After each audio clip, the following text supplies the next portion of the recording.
YAMCHA's back, baby! Hey guys, MasakoX here.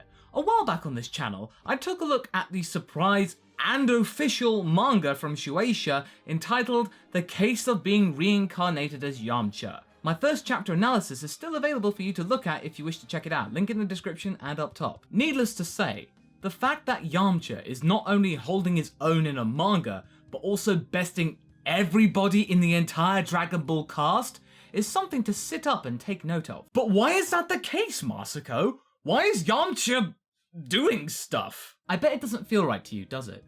Well, the reason why this is the case is that the people over at Shueisha were devising a plan to extend the life of Dragon Ball way into the future. Extend its profitability, at least in printed form. They knew that Toriyama wouldn't be able to, or more accurately couldn't be bothered to, make Dragon Ball stories forever. So a bunch of creatives over at that publishing house devised something miraculous, which is now what we see today.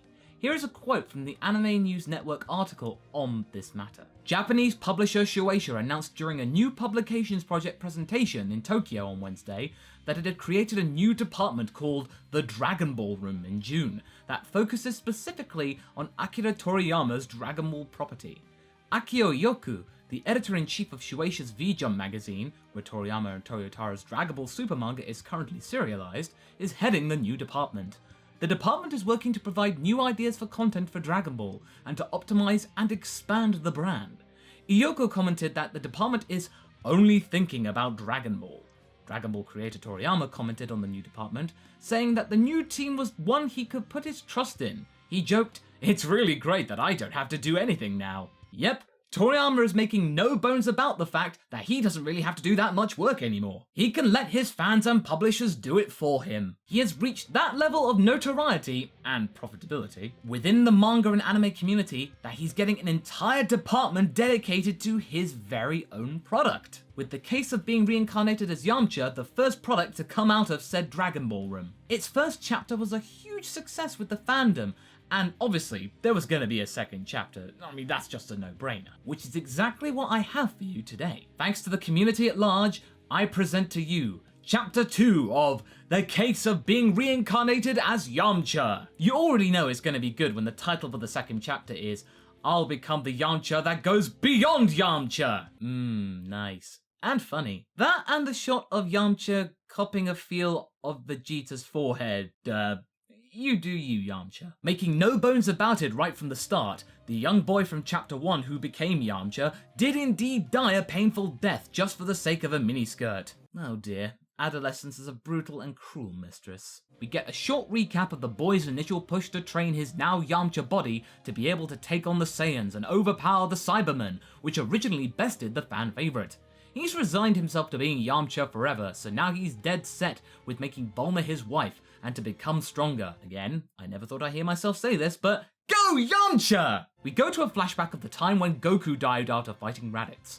Kami has arrived back from King Yama's place to find Yamcha waiting on the lookout looking determined. Remember, this boy knows the entire story of Dragon Ball, so he's got Kami's number throughout this process. He knows that there is only 1 year left before Vegeta and Nappa arrive on Earth to finish the job Raditz should have done. We're treated to a couple of other snapshots of Yamcha's training from such iconic moments like the Milk Run test, the time Yamcha met Korin, and even the time when Yamcha drank the Ultra Divine Water. The stuff that could kill you if you weren't worthy? Seems like Yamcha was worthy all along, we just didn't know it.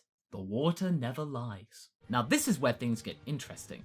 Since the boy who possesses Yamcha knows all about Toriyama's work, he remembers the Namekian spaceship that brought the nameless Namekian to Earth almost 500 years ago, and asks Popo to take him to it. Genius! I know where this is going. After getting it fixed up over at Capsule Corporation, Yamcha blasts off solo to planet Namek in order to get his potential unlocked by Lord Guru. Guru looks into Yamcha's past and even the young boy's past and sees through every single detail of the teenager's plan.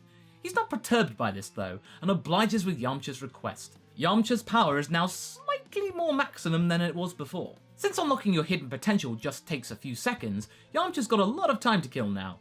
What does he do? Go back to Earth and train with those puny Earthlings like a chump? No, he's gonna go and train with Nail. Oh, this is inspired! At this point in the story, Nail is far stronger than Vegeta and Nappa, and so could prove very useful for Yamcha to test out his might effectively. For the next several months, Yamcha spars off with Namek's strongest fighter, but all is not what it might seem.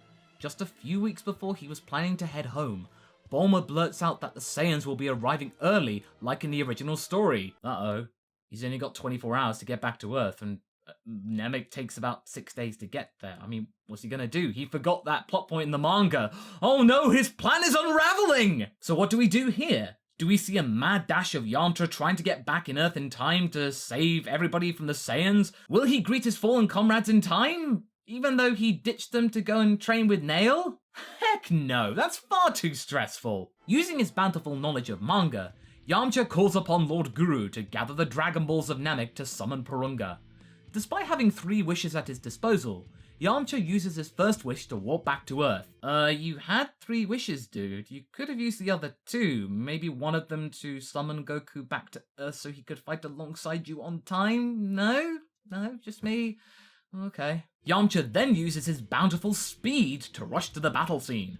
Krillin and the like are jubilant that their friend has returned and is way stronger than he was before. Oh yeah, Yamcha ain't gonna mess around here, I can tell you. How does Yamcha start proceedings? Well, a damn sight better than Goku, that's what. Instead of his power level being over 8,000 or 9,000 like a chump, Yamcha's power level is over 10,000. Wow. Yamcha could take on baby Broly at this point. But you must take note here that Yamcha is still not strong enough to take on Vegeta alone. He's gonna need Goku for that. After the dispatching of Nappa via Kamehameha to the face, that's exactly what happens. Yamcha and Goku joining forces. Now I bet that you never thought that you'd hear that phrase in a Dragon Ball Z story now, did you?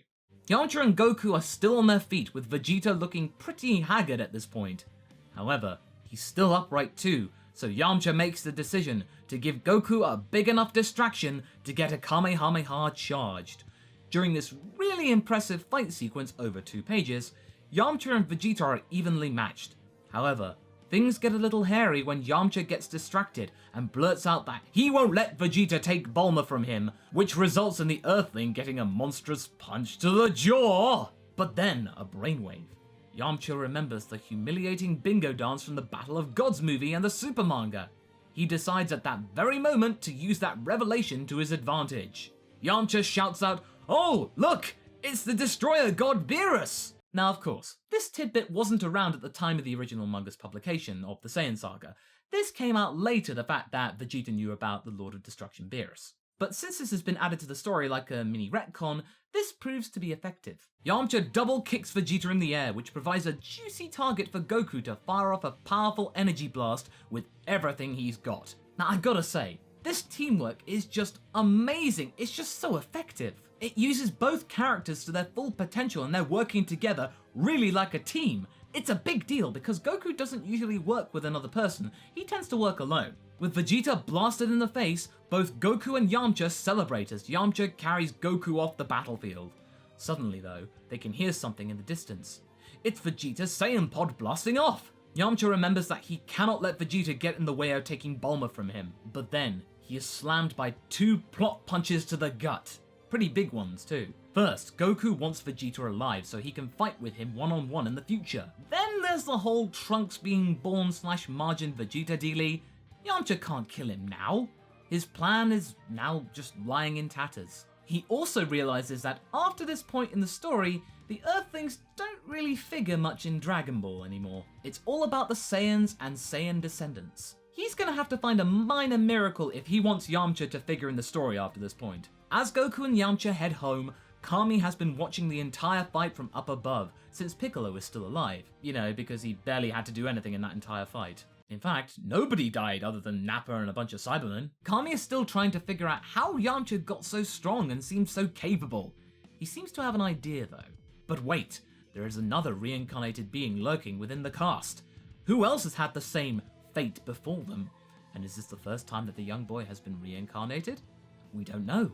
And we'll have to find out in Chapter 3. Wow, I didn't think I'd say this, but this chapter was even better than the first. Whilst the first chapter was a bit of a fever dream, you know, the whole idea of Yamcha being strong and kicking everybody's butt, you know, just, oh my god, this story, this idea, guys, this is great, just watch, yeah, enjoy this. This second chapter, in contrast, was a lot more grounded. The boy who is currently possessing Yamcha has realized that if he really wants to change the stories and the events of Dragon Ball to his favor, you know, getting Bulma, then he's gonna have to totally rewrite the series into something that wouldn't really be Dragon Ball anymore. I mean, he could still do it and he would get what he wanted, but it really wouldn't be the right thing to do for the story. No, ultimately he had to let Vegeta go so that Trunks could be born, and then it helped save Goku. Yeah, that actually does take a certain level of maturity and respect for the source material in order to actually let your obsessive desire go. I'm actually impressed. Not only that, but there's the actual inclusion of a genuine peril that is unknown to us. There is a second person that has had this fate happen to them, and this is going to make the one anomaly that Yamcha is a different person become something even more exponentially dangerous. It won't be just a flight of fancy anymore, it'll be its own thing. In fact, now that I think about it, what was future Trunks' timeline like with now Yamcha being stronger than he was? Is it any different? Did future Yamcha survive alongside future Gohan? There's a lot of questions now which I'm desperate and eager to know. This what if story is amazing, and if Shueisha can call upon such talented artists like Dragon Garrely to create other similarly intriguing and fun stories, then really I think this Dragon Ball room idea is an amazing solution to Toriyama's ever-increasing age and inclination to not work. It also didn't occur to me that they could have utilized Nail far earlier in the story, because at this point, he's really strong in comparison to everyone else. I mean, who knows, this could actually prove beneficial to the characters further down the line, because Nail would have gotten a bit stronger too, and then his fusion with Piccolo later on in the story, because, yeah, even though he's stronger, he'll still die to Frieza. The Piccolo-Nail fusion would be even more effective against Frieza. There are so many possibilities now knowing that Yamcha decided to pull his finger out and get serious. So what do you guys think? Did you like this second chapter of the story? Would you like Shueisha to go even more nuts? Leave a comment below and let's get this discussion going. But anyway, I hope you enjoyed this video. Until the next one, be sure to like and subscribe. Catch you later.